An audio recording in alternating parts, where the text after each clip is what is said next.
with most civs, you want to have your army together. A big army, you want to keep it together. You want to overwhelm them. I think it's the opposite with Order of the Dragons. I feel like you want to keep smaller units spread throughout, raid with 1 or 2 horsemen, push 1-minute arms into the economy, whatever it may be, because then what ends up happening is they can't send 1 unit to deal with they have one to send spearman. a group to go deal with the one. It has to be 4 spearmen, and guess what?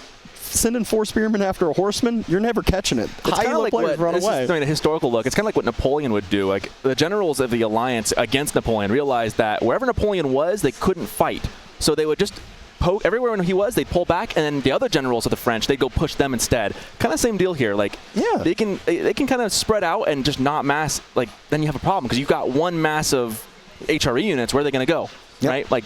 You just, wherever they are, don't go. Press wherever they're not. And that's where HRE has become more of that feudal civilization. Yeah. That army that is the mass up a bunch of archers, mass up some spearmen, mass up some men-at-arms once you get those numbers built up. And now you have that just crazy, crazy onslaught.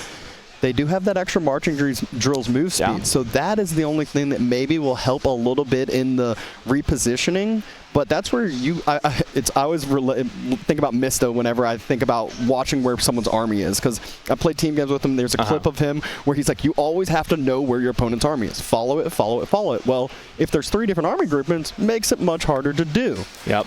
But enough of that. We are into it, and I love this. Right off the bat, we zoom in, and it's a barracks play right off the bat from Filisberto.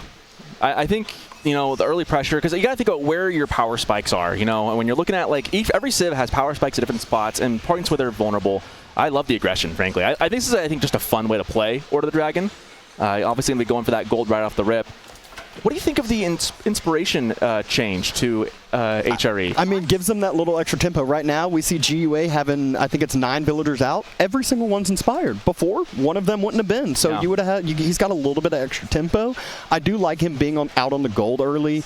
I think he's aware that. Usually, I think the traditional split is 3-3, right? We've got 4 on the gold. Probably already aware that he needs to get that 200 E immediately. Get to feudal age. You don't want to get bogged down in a dark age play because Filisberto's probably going to get aggressive. We see he's got enough gold now to do that just about. And we see the back-to-back shout out to the observer. We see Filisberto's vision. He scouted where the gold was right off the bat, but at the same time, GUA scouted that was the barracks, so that is why he sent the 4 on out. He's got enough to age up. That spearman, it can sit there and try to start burning that mining camp. We all know emergency repairs will just be activated as long as, GUA is paying attention and looking elsewhere. That spearman's working by the hour, He's just doing work just to work. Yeah, I mean, you might as well be doing something with it and maybe taking away a little bit of APM from your opponent. But now we're at the point where he tried to throw GUA off the back foot a little bit. GUA had good vision, good knowledge, reacted to it, and now Filisberto needs to get up and try to match that feudal age because Chapel's already being dropped, 6 villagers on it as well. Where's that at anyways? What's that going to be? I think it's right on the wood and the gold. That's a good spot for it because, right now the meta is very much put it on the wood, and ideally with an Aachen Chapel, you want it to be hitting multiple resources, and the gold would be a great one for that. Yeah, and that's where I always say it. Your primarily #1 focus on it is the wood line, just like you said. You want and as close to it as possible because you want to be able to have your villagers inspired for as long as possible. You're chopping through that wood line. You're halfway through the wood line. Well, guess what? They're still inspired. And now the chapel, it will be able to secure him up that gold if he can secure up that gold. If he can get there. He's got back gold as well on the far side behind his base that he could fall back on. I don't think the 1 spearman, he's going to emergency repair that probably in a second, and he'll probably be able to secure it. Because I imagine his play. What's your army comp, do you think, in feudal age with GUA? You think you go on the archers? Obviously with the wood. I think right off the bat you drop the archery range to push the spearman off. You resecure your gold, and you start building those archer numbers. You'll end up getting a barracks as well, and that's where you're kind of more dependent on what Filisberto does. Because GUA is usually a 1-1-1 person. He usually likes his horsemen, his spearmen, and his archers. Well, as HRE, you get that little bit of extra movement speed on your infantry, not your horsemen as well. So usually we'll see them stick more towards the spearman archer and then start to trickle in some men-at-arms once they have the numbers up. Yeah. Interesting play. GUA not going for the archery range, by the way. It's a barracks he drops down to start off. He's got a spearman in queue. Interesting choice. Almost lost the Vil right there. Playing with fire right there. And this is one where I cannot send that back out there. Just throw him on the sheep under the TC. Swap one out. Yep. But instead, GUA pops out the prelate from the chapel. He's just flexing that micro ability, just flexing on us a little bit there. But this is a big difference. You got 1 spearman against 1 spearman. I will say that, one's going to be a little bit stronger being Order of the Dragon, even though it's a Dark Age one. And now Spearman's starting to move across the map from GUA. He said, all right, I pushed that Spearman off my gold. I'm starting to produce. He's even dropping a first little farm in play, but Filisberto did not fall into the bait, did not send that spear on home, causing just a bit more idle time here. Now we get into kind of an interesting spot where it's like, okay, what's GUA's plan now? Going for the barracks, interesting choice. I feel like the natural instinct is to get on the archers, right? Starting out with the spears. Curious, he's got a men-at-arms. Obviously, we're going to be playing feudal game here for a bit, and Castle Age will come a little bit later. Still able to even pick up a few more sheep, and now is why we see the barracks play. It was not Spearman from the start. I guess he just didn't have enough gold to produce enough men-at-arms, maybe. And now is going into a few men-at-arms. Well, he hasn't even upgraded the spears. He's probably just going to leave them in for a moment.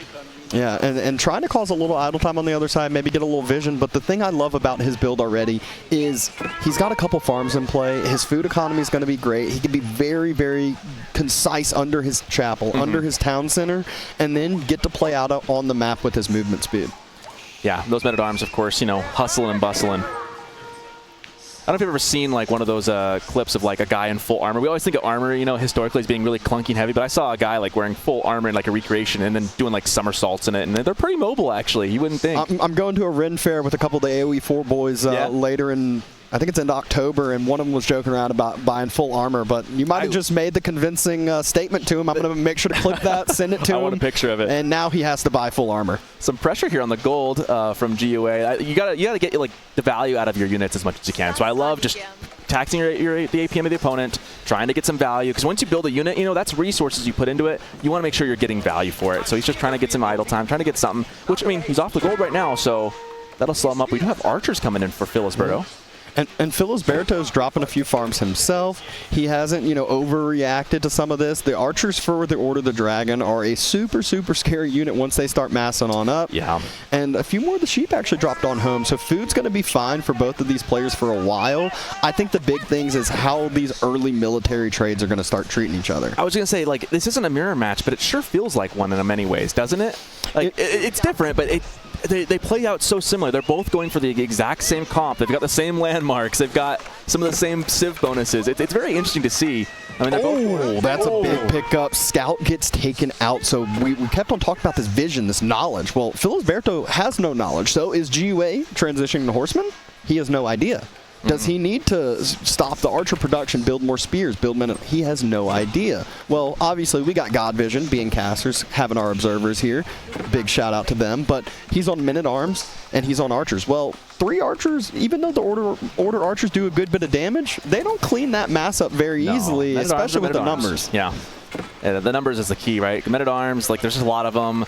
And again, he's splitting them up into groups, too, which is what I love. He's just on multiple fronts attacking, you know, and that's the hallmark of, obviously, a high-level players. You can manage multiple groups effectively like this. Speaking of Scout getting taken out. 1 HP in a dream. Oh! And he's gone, too. So forget all the vision. It's going to be using these units for vision. Sometimes you'll see players drop stables because they don't want to idle town center for making another Scout. And maybe that forces one to start making some horsemen as well. But GUA really has that military composition number that is climbing. Filisberto's just on archers. Being order, you kind of sometimes are a little bit more packed in, but GUA going to continue to cause this idle time. He's on the base of the opponent. You always like to be the aggressor. You can even see those villagers. They didn't go back to gather in the wood. They were just standing there because there's stuff going on. Union break. Union break. And we see some engagements here. Archers on archers. Not reacting to this yet, though. GUA didn't move the rest of the oh, no. And that's where we said the early engagements are going to be a big, big thing. And we blink. GUA looks away for a little bit of time, and there goes 3 units right off the bat get taken down. That's a big pickup, too, for Filisberto right there. Now it's 15-14, but you're Order of the Dragon. I mean, this game is really neck and neck right now. I can't emphasize that enough. Like, it feels like a mirror match, and it hasn't. I don't think the scales have tipped either way just yet. Yeah, the numbers now though being in Filisberto, where he's kind of stabilized a little bit. Obviously the villager count he's always going to be lacking. His villagers are slower in production. They're just a little bit stronger in general. But GUA now, we blink. There's a reason why he has stopped this army production. He's going Castle Age. He kind of started that pressure. He's like, all right, I got enough. But is it going to actually be enough? The Order of the Dragon units knocking on the doorstep. Will we see the first villager pick of the game? I think so. Oh, first Vil does end up falling, but Filisberto, he's in between Town Center. He's in between an outpost with those very, very expensive units, but you just see how tanky they are. I think one went down right there. No, I think it barely stays alive, and now he just gets to circle back, try to hit the wood line. GiveUA's going up, though. Yeah, and if you look at the macro for Filisberto, he's not close. The win now, GiveUA is vulnerable right now, right? He's vulnerable. He's going up in age. He doesn't have the resources to be pumping units right this minute. But Filisberto doesn't exactly have a massive feudal presence either, right? They were kind of neck and neck militarily. But he says, I want to have a massive presence. He is going siege engineering, and what I love is I see a lot of players have this fallback where they go siege engineering and they're making longbows or they're making archers, and all of a sudden they don't have the wood to drop rams. He's got 600 wood in the bank. He can immediately start dropping these rams right when it finishes, but he cannot lose any more of these archers. I don't know if he's got the feudal mass to do this though. Like, he's going to be able to build them, that's great, but like, and emergency repairs are there too. Yeah, I mean, you're going to be going into basically a pretty tough fort right there. Good luck doing any damage. Maybe he focuses on the farms around, but Filisberto's dropping more farms himself. Very, very compact base. GiveUA, what relics can he get safely? You can see one up to the northeastern side. There's no yellow units from Filisberto that's kind of cutting those off.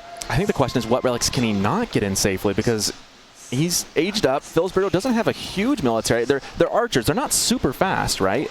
Yeah, he has the way that they're positioned right now. There's not. It's basically cutting off 3 relics, and then the 4th one's behind Filisberto's base. So I think the first one is really the key. But the main thing GiveUA wants to do right now is stop this onslaught from doing any wreckage to his base. He's trying to delay that first ram, and guess what? That ram's not hitting anything.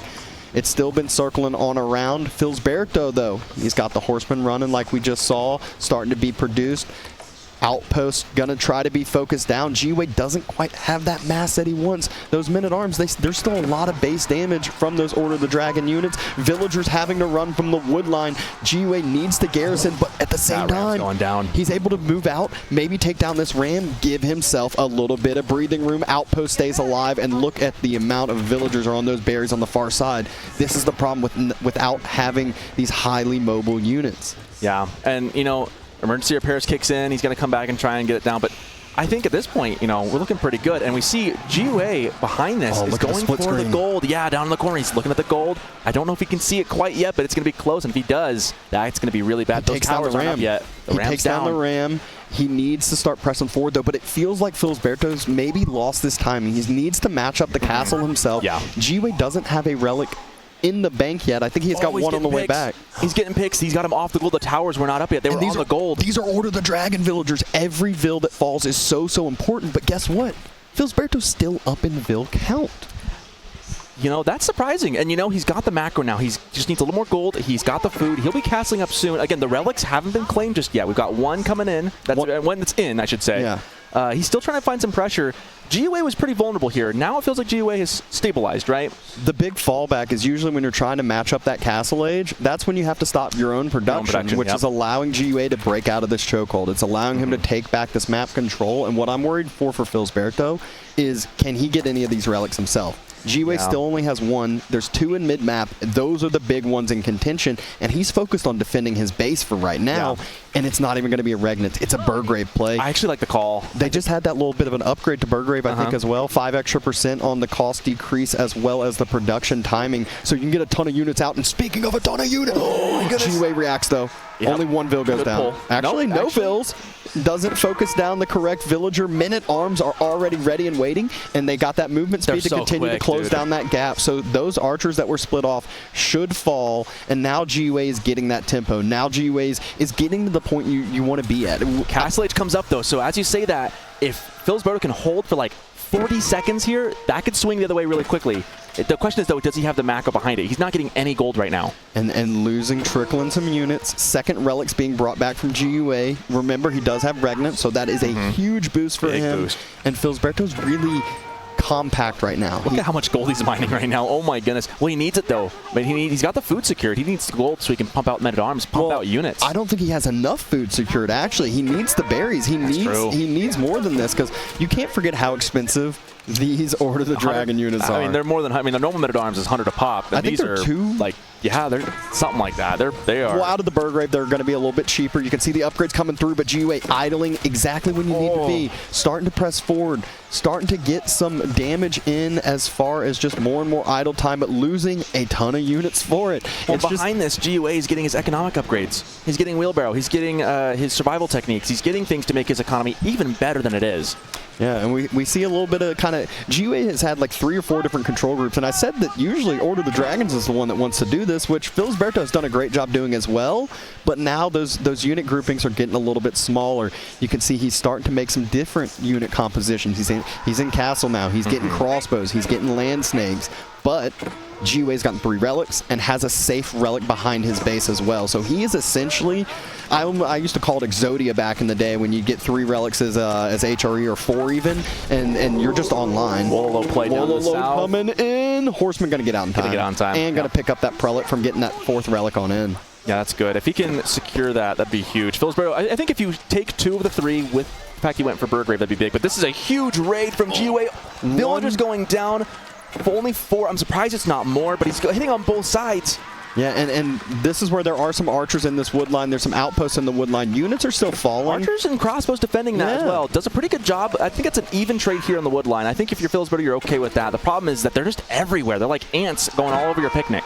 If you take a step back and you say 15 minutes in the game, HRE is basically at the same villager count as Order the Dragon, I definitely think you're Filisberto, you're happy with this. But how long can he keep this up? He needs more food. I told you earlier, he has the gold secure. He doesn't have enough farms to produce out of TC, produce as many units that you can have the villagers, but if they're not working, getting what you need, they're no use to you right now. And that's kind of what's going on. He's got the villagers, he just can't get them on the dang food because there's just pesky men-at-arms. And look at how much, what I love too is how much these villagers are super tanky. Yeah. But they slowly start doing some damage with these men-at-arms, and all of a sudden the next raid GiveUA comes back. He might not have killed any this time, he calls idle time, but then when he comes back the next time, he gets them. He gets 1, he might get 2, and then the next time he might get another 1 too. It's that slow trickle, that slow build-up. It's a double-edged sword though, because if he doesn't end up ever coming back and getting them, then you've done all that work and effort for nothing. But what I just spotted out was that GiveUA went and did the long journey with a prelate all the way around the eastern side of the map, all the way up to the north, and stole Filisberto's relic. He sent crossbows out for the horseman, not the correct unit. Not the best choice, but he's getting the relic. He's trying to get that one in. He's getting the relic, and that is now 5. 5, which is, I mean, I think as forget villager difference now. As HRE, you're comfortable with 3. I think 3 is kind of where I feel good as HRE. 4 feels great. 5 is, any HRE is going to just drool over when you have 5 idea. and regnants, you literally have to pull villagers off of gold, or else you're floating it. You just don't need it. You've got too much. You can get every upgrade. You can get all the upgrades that you don't even need. You can go fast imp at that point. I mean, exactly, and that's where GiveUA, you can already kind of see the macro. I mean, if you look at the golden minute, if he waits like literally a minute, he can just go up in imp. And look at the macro that he's starting to do. You've been talking about imp here recently, and I don't think we're going to be needing to contemplate about it. He's about to be dropping Imperial Age here, maybe in a couple seconds. As I say that, though, I see a horseman upgrade, and he queues 5 horsemen. I mean, this is just typical caster things. If he stops just a minute, though, I mean, to my point again, if he stops for like a half minute, he'll have the stuff to go up, especially with the fact that the Swabby is just, budget landmark, and that it's so cheap, right? He's got stuff to worry about, though, knocking on his door. He cannot go Swabby. Look at his military count right now. There is Filisberto all of a sudden. GiveUA was trying to do a ton of raiding, and losing units for it, but he didn't get as much damage as what you'd expect. The destroyed kills, it's 4-3 right now. He does have a good amount of farms, needing to jump inside the TCs again, but now there's men-at-arms to tank up those little arrow volleys. Those aren't sprinkled emplacements. Those are all just little arrow volleys. And we need a hold from GiveUA here. Here's going to be a Wololo, potentially. Potential Wololo. Filisberto, I think he's good reaction. All this is GiveUA just needs to keep stalling, keep poking, prodding. Another Wololo. Again, quick reaction. If done both of those at the same time, that'd have been way more effective. Man, why not just pull out a third? Do all 3. Go for it again. This is a pretty good cleanup, though, from Filisberto. This is dangerous. Again, he was thinking about aging up. He was getting close. He's now re-macroed into just building units. You see in the queue, 3 crossbows, 4 men-at-arms, a horseman coming out. He's definitely the investing problem with back the in horsemen right now, though, is what are they countering? Yeah, if you touch any of the frontline units for Filisberto, they just get demolished. Yeah. And even with the archers, if they're not taking the fight, then they get poked. The damage is high. Yeah, the base damage of the gilded archers is pretty up there. And just as much damage as GiveUA has been doing to Filisberto, Filisberto has split off a bunch of units throughout the past 20 minutes or so, constantly poked, prodded different spots. GiveUA, though, seems like he's holding, and losing villagers for him, he's like, I got gold. I got it's relics. really interesting seeing that Filisberto's at 51 to 46. He's got a villager lead. But look at the But the relics, so it's like determining who's actually ahead here. I think GiveUA, I give him a slight edge economically. It's hard to tell, though, because, I mean, 51 gilded villagers is no small thing either, but not having a single relic does really impact that, I think. Yeah. Especially with the Regnets. Here's a big fight. Textiles just comes through for GiveUA. I'm sure he wishes he had that before Yeah. this. Horseman, though, is really the big difference here. Now that the fight is, like I said, you have to take the full fight with the Horseman. You can't just do one of these run-around circles. And Filisberto doesn't think he can take this fight. He's trying to run. There's double-digit crossbow numbers behind this from GiveUA. And I feel like we blinked, and GiveUA just all of a sudden came out with 20 crossbows out of nowhere. Well, yeah. Well, I mean, I mentioned, too, he remacroed in the military. Now we're seeing the effects of that a minute later. He's just got and this is the counter to HRE, right? Crossbows. Base damage. You know, when you have units that have extra health because they're beefy and tanky, you need a unit that does a lot of base damage. And crossbows are the exact thing you want in this situation. Yeah, Filisberto having to fall back from that forward wood line. This has really been a back-and-forth game. There's been multiple times I thought GiveUA's ahead, I thought Filisberto's ahead, It's but hard to ultimately tell. Yeah. it feels like it's just even for the most part. But now, again and again, the big drawback that I find is GiveUA does not have walls. And walls, especially on cliffside, a couple of these middle cliffs, if you just drop a short segment in between those, Funnel the units in a spot. there you go. It makes the units take a longer walk around. It allows you to see some potential units. I want to point out the sacred sites on this map. Kind of wonky. All 3 are kind of on the eastern side of the map here. Kind of interesting. GiveUA could claim, he's got one of them. He could claim the others too. That could come into play later on, depending on who gets more map control. Big fight in the middle here. Crossbows are just, again, the perfect counter. The base damage, right? Just eating up. I mean, all those men-at-arms now at half health. Now they're like regular. So if they come in and fight again, you're going to be taking that as if they're just normal guys and you're not too scared. Yeah, Filisberto does have a decent archer number going, so if he's able to micro snipe down those crossbows during the fight, that is really the key. And we see the first gilded knight as well. So this is where I was talking about splitting off one unit. Just throw one knight in the economy. That's all it takes. You can't you know, react with your 20 crossbows. They're way too far forward. But speaking of reaction, Filisberto has to fall back off of that gold again. Yeah. Remember, cliffside, look at where all the golds are. Very contestable. I was going to say, the next thing to think of is siege, and GiveUA's ahead of the game here. He's got a mangonel in queue to deal with the archers that Filisberto's making. I was thinking Filisberto could really use a mangonel right about now to deal with the crossbows, because unless he's going to go mass horseman, which he's not doing. And look at what has happened now that the dive isn't happening at GiveUA's base. You can see the income per minute. It is definitely fully tilted towards GiveUA. He's at 1,500 food per minute, and Filisberto's not going to be able to oh my gosh. Oh no. Oh no. Oh no, This is that's the game. And a lot of these aren't. He doesn't see it. He reacted. He pulled back, but those are. Well, that GiveUA didn't see it. His men-at-arms ran right through him. But I will say he got like 3-4 villagers, and you know, these picks is key. But don't lose as many units as possible. Keep falling back. Archers are now starting to snipe down those crossbows, and I think a men-at-arms grouping split off. So now they got nothing for that front line, just like we saw Filisberto start to lose all these units. Now GiveUA, but what? Okay. GiveUA claims game number 1, and look at you saw the excitement on the relief on his face too. That was a tough game. Oh my gosh, tough game. Crazy back and forth. GiveUA claims game number 1. Able to, I mean, I guess I'll call it the HRE mirror, even though we know one of them was a variant. But HRE still showing that they are the top of the top as far as the Civ pool goes. That was a close game. I mean, the idle time that GiveUA was inflicting was pretty rough, but there were some raids in the back end too. That was a tough game. That's one of those that if you take a couple screenshots looking back at it, it's like the 14-minute mark. It was like villagers are even and GiveUA only had 1 relic. You're like, wow, Filisberto's in a really good spot. And then you take a screenshot 2 minutes later and it's like there's 5 relics in the bank. Filisberto needs to do something. That gold income is insane. He felt that pressure too. That's why he dove the base. He had to do something then, because if he didn't, the timing that would have happened, GiveUA would have just had too much resources, too much income to do anything with. Look at that fight right there. That big fight. I think the horsemen for GiveUA coming in and just that fight towards the end, around the 19-20 minute mark, And the big thing that I want to focus in on is even with the villager kills, all the idle time, everything, it's all about the total resources gathered, which lovely overlay. 9,000 gold to 5,000 is a big difference. The only thing that Filisberto has more of was the wood line, the wood, and you know, that's not the biggest deal. Maybe he dropped a couple extra farms, but that didn't pay off down the road. Or maybe he had 1 or 2 extra archers, and again, didn't really prove to be enough of a difference. But if that game number 1 tells us anything about this series, we are going to be in for a tight one. Some crazy back and forth. Yeah. I think it was Puppy and Wham were playing. I don't know which was playing which, but it was English and Demolians, and yeah, hand cannoneers and men at arms. Just it went late, but that's what wins it. Like that's once you get the tower up, once you get a keep up. There's no stopping that. Like English late game is arguably the best in the game.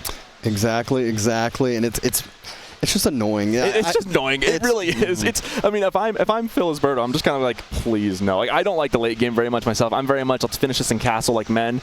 I don't want to sit. We saw him drop Rams last game. Yeah. You know, maybe we will see that again. So game number 2 beginning now. GiveUA starting up with the lead 1-0. He's playing as the English in the color purple again, and Filisberto playing as Zhu Ji in the color teal.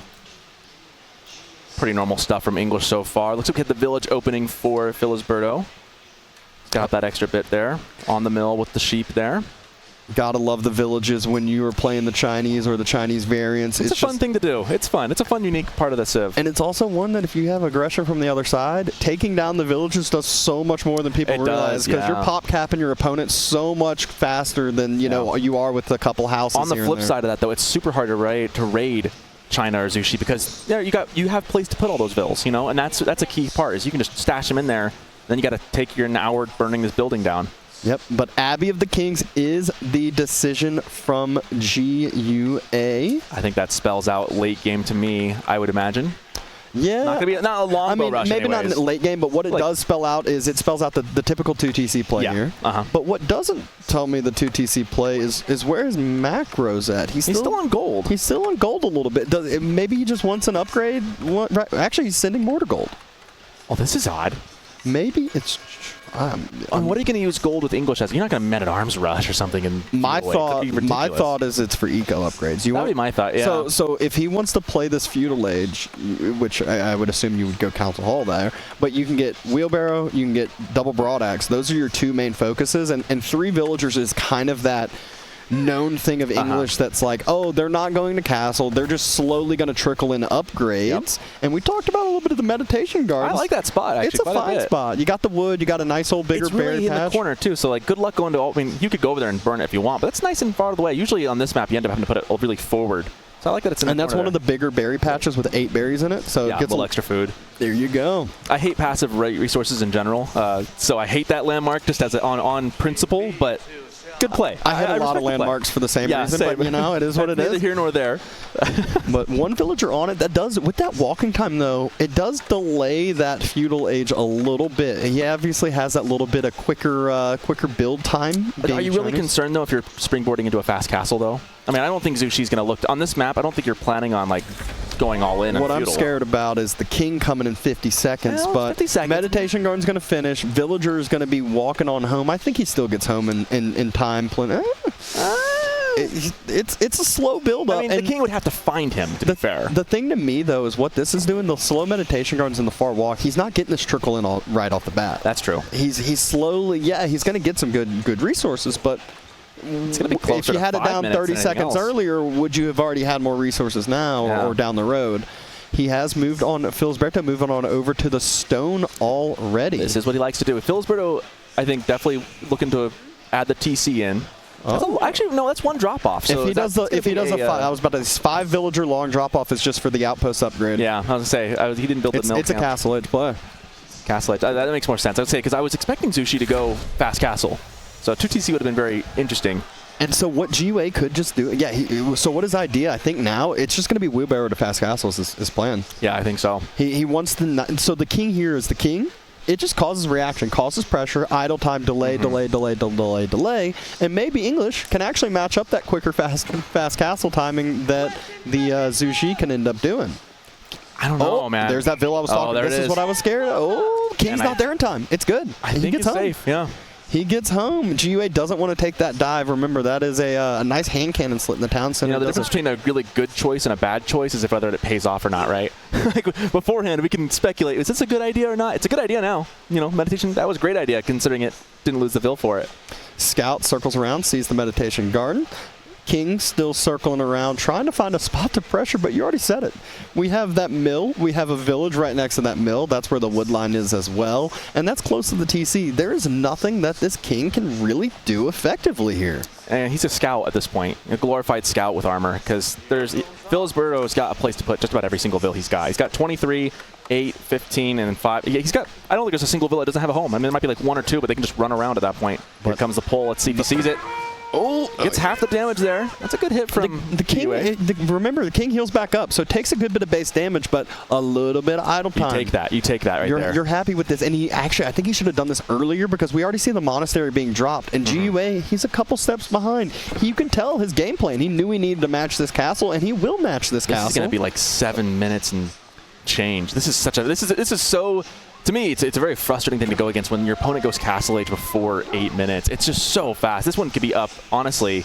He might, I'm like 7-10 maybe? But just like we said with HRE, this is a naked castle. This is he doesn't have units, he doesn't have production, he doesn't have like this like, I can start, what he does have is he can make some Shaolin monks after and start grabbing some relics. Well, the problem is though, like it's naked, but it works because GUA is doing basically the same thing. And so if you're both going naked castle, he who gets there first is probably in a better spot. Yep, and GUA actually going with the white tower and not the King's Palace. So it's saying, hey, I want some long-term protection and production. This is that. I say that the production is probably the big thing here, is being able to produce any type of unit he needs, double speed, including siege. That's going to be the big one there with this white tower coming up. Yep, there's a reason why he has 0 on the wood line. Oh my gosh. What? He's building a house, right? Okay, I hope so. He just got wood. He didn't. I don't think he was. He's not. Oh no, he's pop capped right now. He's been pop capped. He's on wood. He just needs to drop off. He's building it now. Oh, he's got it there. Yeah, he was idle for a good little bit because of that, and I think he made that quick reaction. But I mean, the village numbers are still about even. I think he caught it in time. Yeah. What I was gonna say was, he's not on wood at all because he doesn't have to be. And then I was like, wait, you still need houses. You still need houses. Yeah. He's got someone on there now. So he's got the bare minimum though, and the white tower. White tower. Paid for itself already. You know? Yeah. Oh yeah. Absolutely. Got a scout, worth it, 100%. And just like GUA found no damage with the King, Filisberto doesn't really have anywhere that these Lancers can find damage. These are two very unrateable civs. You know, like they're so hard to punish. We see it again, and actually Filisberto forced on another tower. He knows how much this idle time will end up adding up. He cannot afford to deal with that more and more. But what those two Lancers do allow Filisberto to do is escort potential monks around. Yeah, get the relics. And make sure that GUA is not moving out with a bunch of units. Well, and that's a big thing is late game. I mean, we're looking at this now. Right now, the thing I'm worried about is in about 6 to 8 minutes, gold. Gold is going to become very crucial in this game. If you look at, no one has a secondary gold that is super safe. They each have one. I think GUA probably got the short end of the stick on this one, where his second gold is really kind of out there. The second gold for Filisberto, it's close-ish. Ooh, getting the pickup here with the knight. Those things are a little bit tankier than you would expect. They kind of can hold your own a little bit, but he's at least getting some distance in. Villager didn't fall. He was fall. One did, I believe. Got one, but could have had two. That monk's gonna falls, but there's the other one arriving, and he's taking the fight. I thought he was just gonna pick up the relic and roll, but holding his own pretty decently against the knight. I think the knight wins that one. The knight definitely wins, but I think it was still better than expected. It's a pretty good trade, though, like pound for pound, right? That's a lot of damage on that knight, but okay. And more idle time now. GUA's getting that front foot forward again, and he doesn't have to worry about the idle time at home. I wonder if he has started to drop a monastery himself, though, to start getting up some own relic control, or if he's just going to keep trying to counter this out. Something next to on the map on GUA's side. Hard to tell. We got King trying to get some more pressure. Shaolin Monk kills that knight, grabs the relic.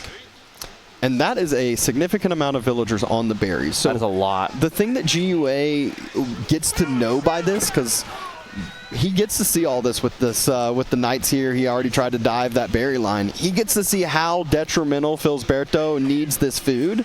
And that means if he idles this food, Knight numbers start delaying significantly. Good charge on the backside, able to pick up one of the Lancers. Does he roll out in time? Remember, that was close. He's got the ability to heal back up. 1 HP and a dream. And he has the ability to heal back up. Go throw this next to the Abbey. Well, that's like getting free Knights. That's essentially just getting free Knights, right? If HP is like, if you think of HP as like the resources you spend into it, you're getting all that back by healing it. Yep, and that's exactly, you could see he's planning on it. He's like, get these guys home. It's just like when you have chivalry with French and you're like, send them home, put them in the TC, look back a couple minutes later, and bring them back out. There you go. Well, it's just using your Civ's advantages really well. Getting that pick, gets the pick for the Knight. Is that worth the trade? No, it is not. It's not. No, it is not. And it is. That's one where I've seen that too many times. It feels good picking up a villager, but then you think about the resources that you spend on the Knight. I'd do it for a gilded villager, maybe. Maybe. Think about how many minutes that villager takes to make a Knight, though. It's like 5 minutes or so. Yeah. I think if the earlier you do that in the game, the better. You know, if you can get an early vill, that's better, given the lifespan it could have had. But yeah, that's rough. And GiveUA does secure up a relic for himself, so it is 1-1 in the relic game. And every time we look over at Filisberto's side, I feel like he just is repositioning villagers, but the second relic just gets IO gets taken. That's down. Wow, that's a big pickup for GiveUA right there. Remember, this is not the Civ that has the Imperial Academy that can just build. Just, you know, those are expensive. That's his only one out there, I believe. He's got another one right there. He's got 2. Oh, okay. But I mean, you're not getting those for the cheap either. You know, that's not like losing a vill. That's like losing a couple. And the King's here to help out this fight. Knight does fall on GiveUA's side. Takes out the monk. Filisberto. He's got a pretty good mass here. He takes down the monk, and look at it. GiveUA pulls down the lower health ones, body blocks, and he wants to just roll on out again. Yeah, go on home, heal back up. The micro is unbelievably good here.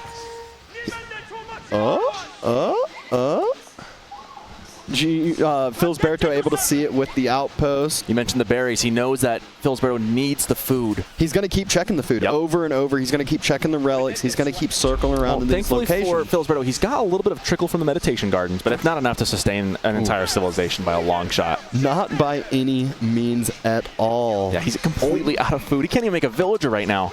Golly, and this is really that oversight. He's trying to maybe get onto the wood, make a farm transition. He only has 2 relics to speak with this fast castle. And I think it was you that mentioned earlier that like you like adding a couple of farms to kind of trickle in that food and kind of slowly transition into farms for this exact reason. Well, the main reason is when we saw him with 30 villagers on the berries, they go through the berries in like 10 seconds. Yeah. If it's I can't say 30 dropping 1 or 2 farms, like 8, but like let's just say it's like, you know, he goes into 2 different food spots or whatever. You're not depleting those as exactly, but wasn't able to do so. I think that's Song Dynasty he's going for here. And what this allows him to do is save that wood cost on those transitions that we're talking about. Yeah, he needs to get into granary farms soon. Yep. That's expensive, though. He's got the wood, though. I mean, he's sitting on 800 plus wood. He's going to be able to do that transition. Can he survive to that point, though? Because once he gets that down, he's then has to wait a minute or 2 for it to pay itself back off. And then he'd be in a great spot. GiveUA doing the old relic heist with those knights. He spots out the Song Dynasty. There is a Shaolin monk here. Goes for the Wololo. Charge done on either side, but gives enough timing for Song Dynasty to finish, and double barracks is the immediate drop after.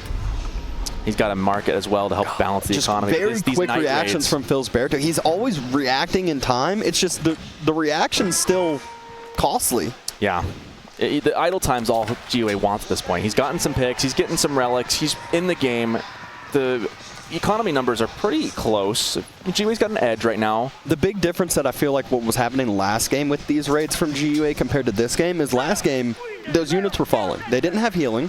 They were men-at-arms. They were archers. They were crossbows. They were spears. Well, now he has knights, and when those knights come out at 1 health, all of a sudden we look back and they're half. They're 3/4. And ooh, here's the big first successful raid from, never mind, he doesn't pick anything off. I don't think he got a single vill, but like you mentioned last game, he may not have gotten any this time.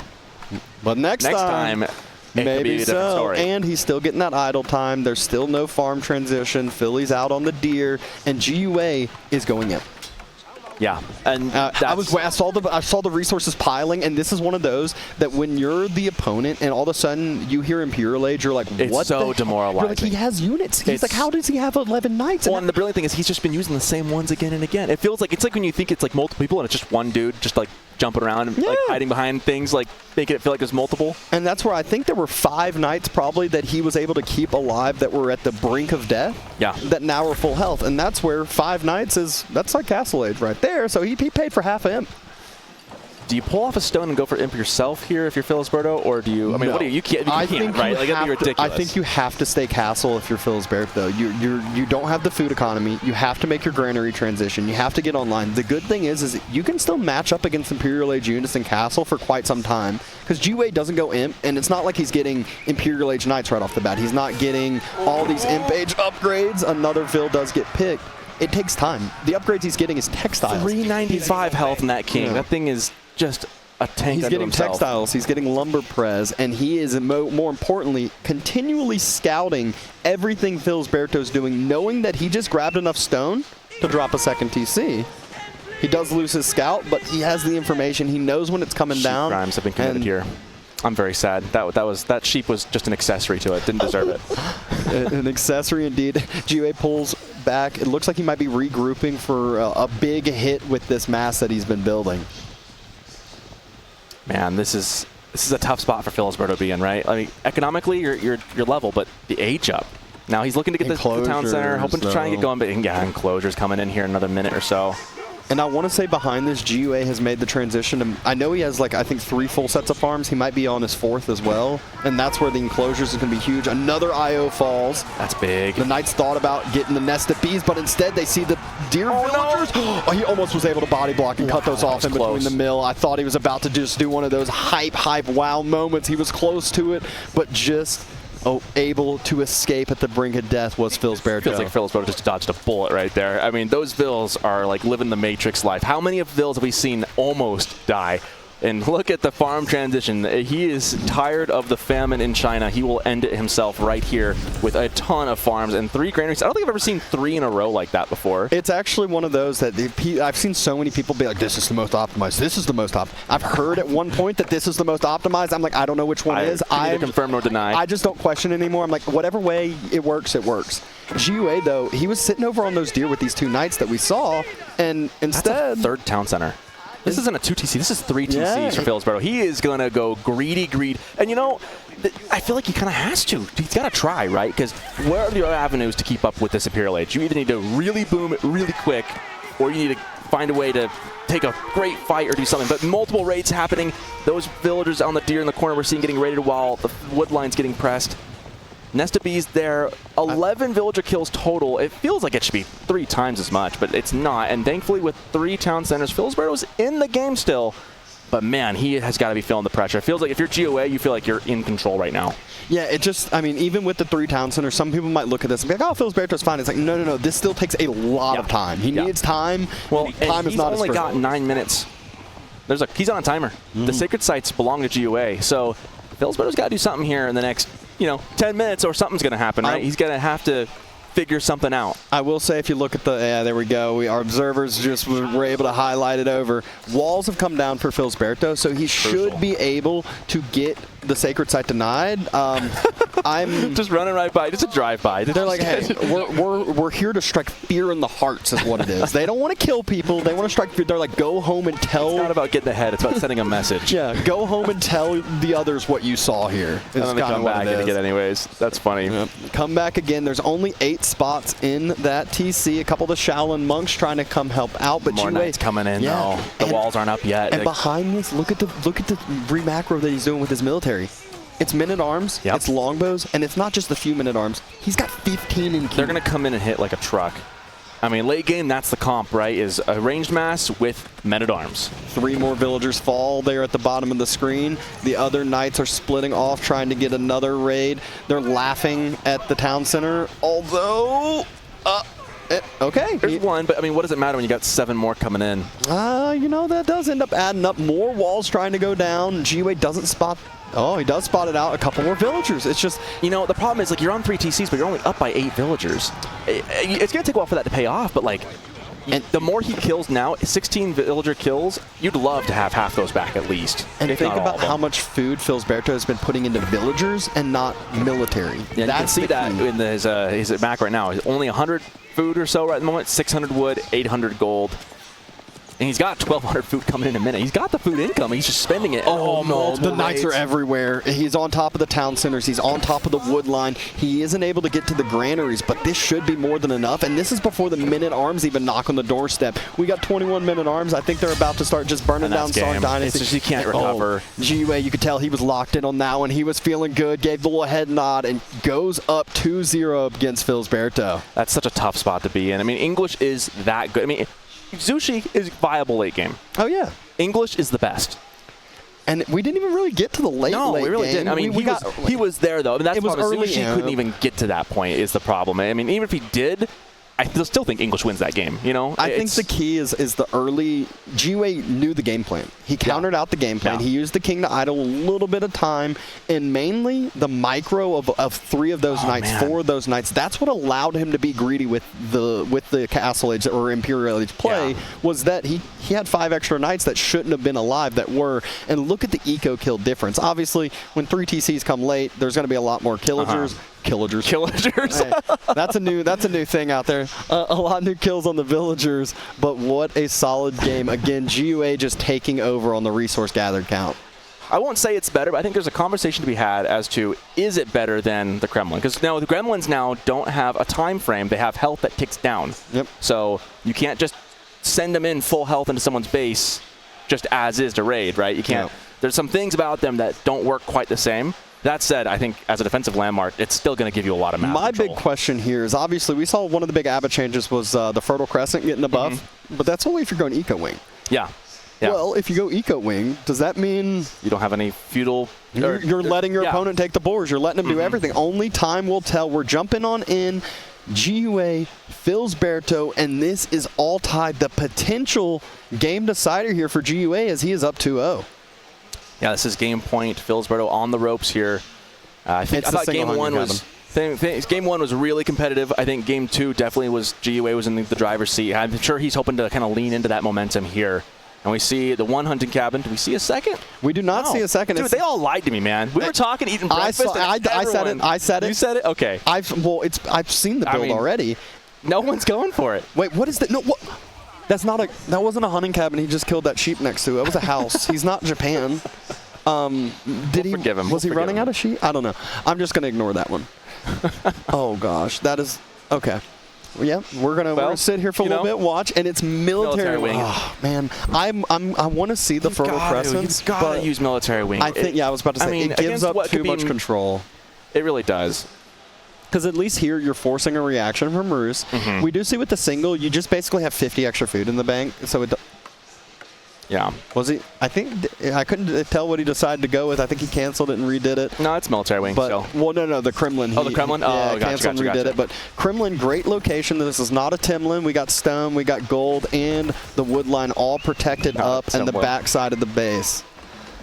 Yeah, this is a good spot for it. I mean, he's got double gold back there. There's an 8K gold not too far from this. And another one. There is so much gold. Wait. And not even another one. Another one. And another stone. There is a total of 8, 16, plus another 8. Is that 20? So the 8K gold veins, I believe, are supposed to spawn on the outside of the mountain ranges. It might have just been everything got a little too clumped. And it's so much gold right there. This will be cool. The thing is about Bruce Gold, yeah, they love gold, especially when it comes to late game, but now we were just talking about the bounty play is... I mean, they don't even need that much They don't need as either. much, potentially, if they're on it, and GiveUA's moving over to the gold vein and not the stone. So this doesn't look like the typical... TC play. 2 TC. Do you think he's going to go 1 TC all in? I mean, what if he goes just the Knight Archer play? I mean, you could. I mean, but the military wing's there for Filisberto, but if they still want to get that second town center, and it's dangerous, right? I mean, that one TC Roos, and people, and there's no really anything special about the archers besides the fact that Roos gets extra wood economy with their vills, with the tower, with the Kremlin being where it's at, it's going to boost the wood production. Yeah. But because of that wood production, the archers can just pop out like crazy. I mean, they're kind of a sleeper unit in how good they are when you mask them up and then match them with the early Knights. It's always shocking when you can, like, I can't tell you how many times I've been watching a game and I'll see someone drop like triple stables. I'm like, they can't produce out of 3 stables. Yeah. But then you see Roos drop triple range and you're like, yeah, they can produce out of triple. They can produce out of 4 range, 5 ranges. Sure, I believe it. I don't know. GiveUA is getting the wheelbarrow now. The units are moving across, but again, with the base layout of GUA with the Kremlin, there's not many places the units can really force and focus down. Yeah, this is like, the tempo you get from this, I think, varies a lot. Because, I mean, the spears are Dark Age, so they're pretty flimsy. The archers are kind of the pesky thing. It's tough in that you can't just counter it with horsemen, because the spears if he turns are just this enough. corner, is this in Kremlin range? Is he going to lose a spear? Probably. He doesn't get vision of it, and then right now, yep, spear, 2 shots. Not 3 enough shots. To quite get there, I don't think. 4 shots. Ooh, close. Which close. I will say is, if GUA decided to go with 2 early knights, he could take care of that. He could clean up that Yeah. mass, go try to deny where the second town center location is going to be. He spots out the stone. He's going to sit on that stone too, constantly click it until the villagers go away. Because you want to know if your Abba opponent's going 2 or 3. As I say that, he walks away. Cast his curse. He'll circle back, I'm sure, and see how much. But the second TC has enough stone. Where are you going to put that one? If you're Filisberto, where's that second TC going? You need it in your influence of your House of Wisdom, in my opinion. Yeah. I would actually just say maybe on the backside next to the gold. Yeah, that's kind of what I'm thinking. Maybe that gold wood, try and sneak it in between, maybe just right in there. Yeah, you could even do the opposite side if you really wanted and try to push in the deer. I think right there. That's where I would put it personally. That is also my spot choice as well. There's no real good food options, I feel like, that are needed. Meanwhile, GUA does have a knight out. He has chosen to move out on the map with his knight. And let's see if... Oh, my gosh. It's way greedy. Oh, my gosh. On the deer. You know, you could wall that in pretty easily, though. That's 2 scouts there. He's just going to keep being annoying as possible. And also, what can happen from GUA here, he could just shoot he can pressure the deer and make him go further out and about. And that'll force Filisberto to idle his villagers that are building the town center. They need to go and, shoot the deer. Takes a little bit of time. These are quite slow. That knight, it's going to run right past. It's going to go straight to the town center. Is it going to get there in time? It's going to take town center damage. Oh, it's going to be close. It's getting there in time. Oh, he doesn't want to do it. He doesn't want to run it by. It's spotted out. In the little bit of rock right in the range. Just a touch, and there's the wall. So you have to wall that in. Oh, my gosh. So GUA is honestly, that's a move that if that knight arrives, that's a game ender. You lose a couple villagers on the town center. It takes a couple more minutes to pay off, and now GUA's 1 TC with all the tempo in the world. That's now, he at least knows TC just got built. Yep. He's on the food. So now what does GUA want to pressure? He's got to back gold. It's going to be very hard to pressure that, especially if villagers just drop a short wall behind the wood line, which is what I would expect Filisberto to do next. Yeah. I'm thinking long term. I mean, again, Roos does not need a ton of gold.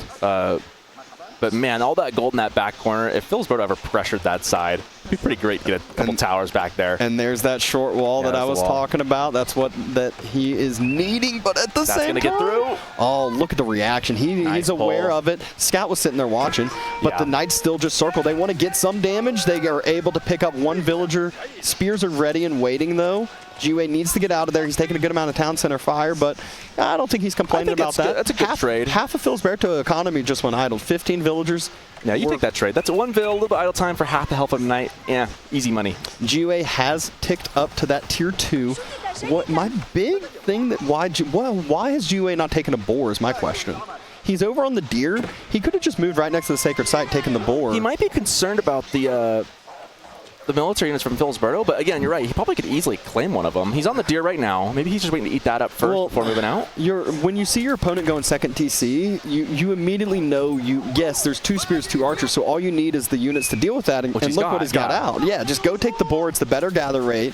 But, oh, my gosh, I'm still shocked now once you're on the deer how quick this starts coming in. Yeah, 313 already. I mean, they did up, I think, the tier 3 by quite a bit, but it's still going to come in. It's 750, but the thing is, it's per food that you drop off. And you can't forget when deer villagers are gathering, they're not like sheep villagers. They're not holding 10 food. They're holding quite a bit more. So that drop-off is going to be a lot more gold as well.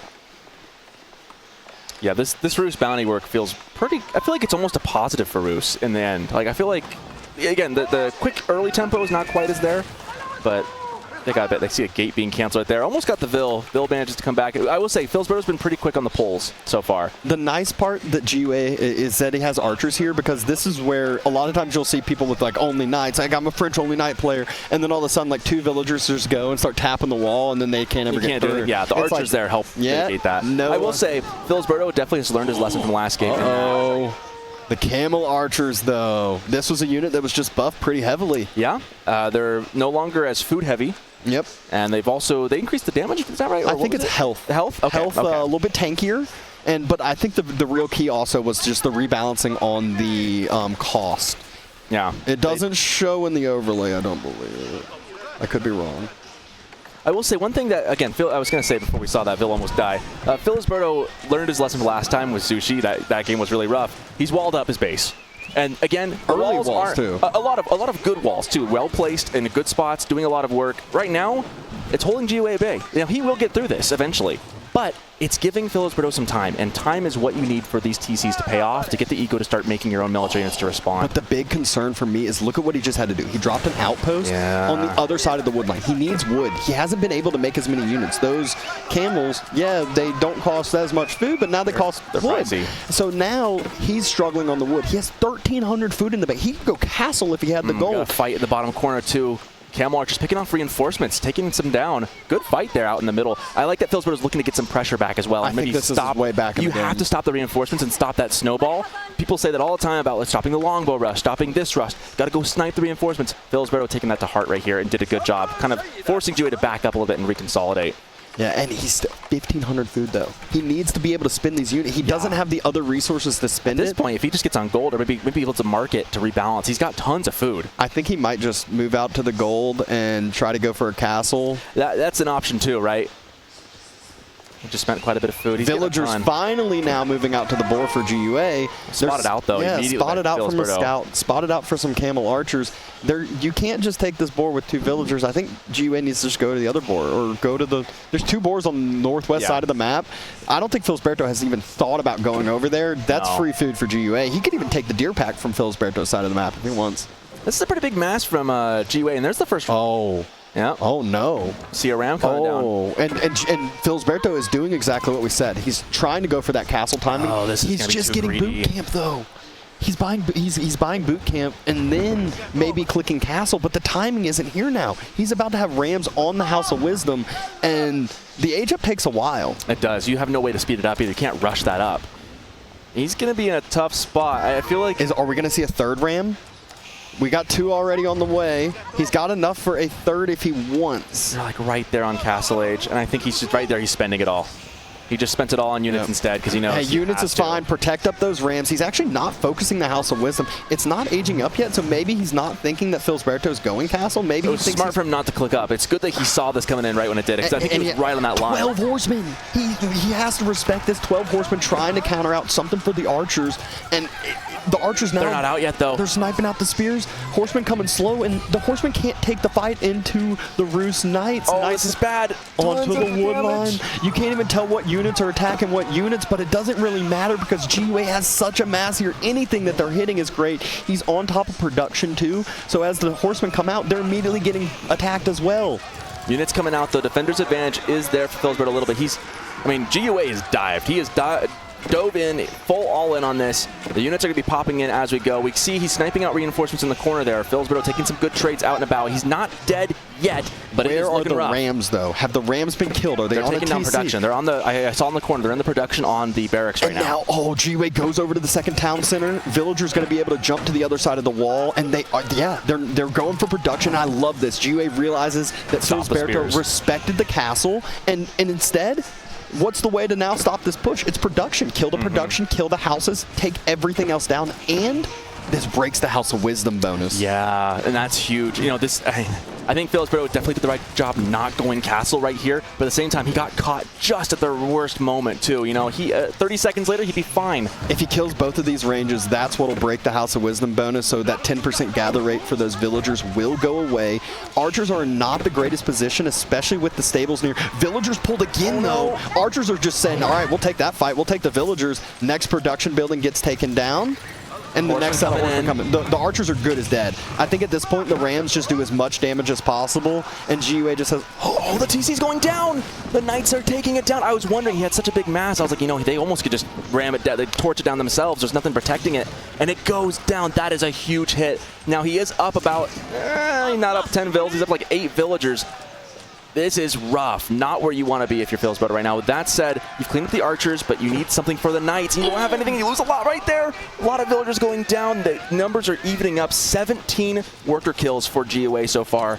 A lot of destruction. Those knights are still running rampant in the base. The idle time is there.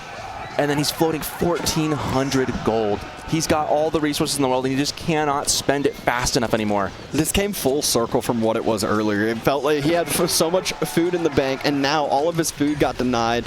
That was the deer around the secondary TC, which he had eaten up. I love, though, that Filisberto decided to leave the TC. I've seen so many times where players will like send 10 villagers and do some rebuilding, and then all of a sudden you lose 10 villagers and the TC. I love that he went around the other side of the wall and just kind of relocated eco. That's so brilliant. Losing the wall, like having villagers just dip out basically and sneak out to the wings, because a lot of players, even at this level, will key in, but it's not enough. Decides that it's not going to be enough. We saw the big fist pump from GiveUA, a solid 3-0 victory. He's happy to get the revenge. You know he is. Oh, you know, I think he was a little surprised in the qualifiers when Filisberto really took it to him. I think he was a Mongols game where he really took it to him. But this time, GiveUA able to be aggressive, denying the eco builds every single time with just pure aggression. And it works. He takes it 3-0. Yeah, very solid set of games. And you can tell GiveUA every single time. I feel like later in the night, you know, I'm a typical day worker, and I get on later in the night on Twitch. And GiveUA's been streaming most days. He's been grinding. He's been grinding. So, you know, putting in the work, and maybe he was like, all right, I got disrespected a little bit. I need to show these players who I can be. And that's where he definitely had a really, really strong showing here. Yeah. You could see they're probably talking over some of the games, what went well, what went wrong, you know, maybe suggestions for the next series too, because I know I'm, you know, all for these players helping out each other, trying to help out, you know, ways to improve and ways to kind of break into the next step. Yeah, good series. I would have loved to have seen it go longer, personally. I'd love to see some back and forth, but some good games from these guys. GiveUA, just the aggression. I mean, his ability to manage, I think that HRE game was probably the closest. Yeah. That one definitely felt like it could have gone either way on many points. But in this last one, I think maybe could have panned out. I think the timing just did not work out for Filisberto there. Welcome, welcome. Good games, man. So I've got a couple of fun questions for you. First of all, I know your computer at home is kind of a potato, right? Were you rocking the full graphics today? So my computer, I had a potato for a really long time. Did you just replace it? I recently, in the last like week or two. Okay, yeah, so you're getting kind of accustomed to the nice newer graphics. How was that adjustment? It was amazing. Like being able to play with like normal graphics again was really nice. But I mean, I was still having like back and forth games like on the ladder last couple of weeks practicing. It wasn't like smooth sailing, so I wasn't sure how I was going to feel coming into this. You know? Yeah. So you lost to Filisberto in the qualifiers. That was probably a bit of a shock. I think that was probably kind of a whoa. Like I think we all kind of thought you just kind of clean sweep that, and he came in with a fight. Now today, you come in 3-0, looking dominant in every game. I think that first game was probably the most competitive there, a little bit back and forth. Then you come back, English just. Oh, yeah. I mean, you were all over. And then this game as well, just now, the aggression. What was kind of your game plan coming in? Yeah, I don't know. I wasn't sure how I was feeling going into it because, like you said, Filisberto beat me in the previous qualifier. And at that point, I was feeling like more confident then. Yeah. And I remember in that series, I didn't ban his Mongols on purpose because, like, his Mongols, he's known for being extremely good with that civ. So I wanted like kind of the best challenge in the qualifiers. I was like, oh, that's going to help me improve. Yeah. And then he ends up beating me 3-1. So going on to this, I was like, okay, I'm obviously banning his Mongols. I was like, no chance of not banning his Mongols.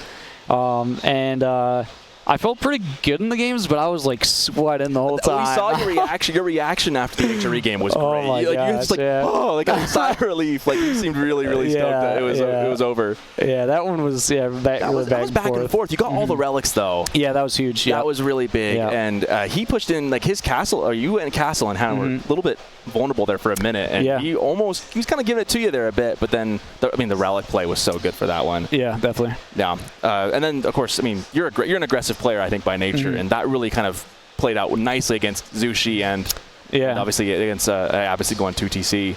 Yeah. What do you think about Roos with the change in the bounty system? How did that feel? It's interesting. I think they're a little bit slower, like a little bit worse than like Age 1 and early Age 2 because now you can't get like wheelbarrows super early like you would before. But then they're still like good. Like the first like couple minutes since like H2 they feel a bit different, but then like a minute or two goes by and it's like, oh, it's the same civ, you know, it feels the same. So yeah, they felt pretty good playing, and Roos was a civ that I've played a lot, so I was happy to pick them. Yeah, and then I was actually telling Filisberto, I think he kind of messed up the draft here. I think I had like a significantly better draft. Your civs, I think I said before the start that if I was looking at both yours and his, I would pick your civs to have over his. I mean, you had English, you had Roos, you had HRE. Yeah, that's right there. Right there. Add a Ubers to the mix and you're set for life. Yeah.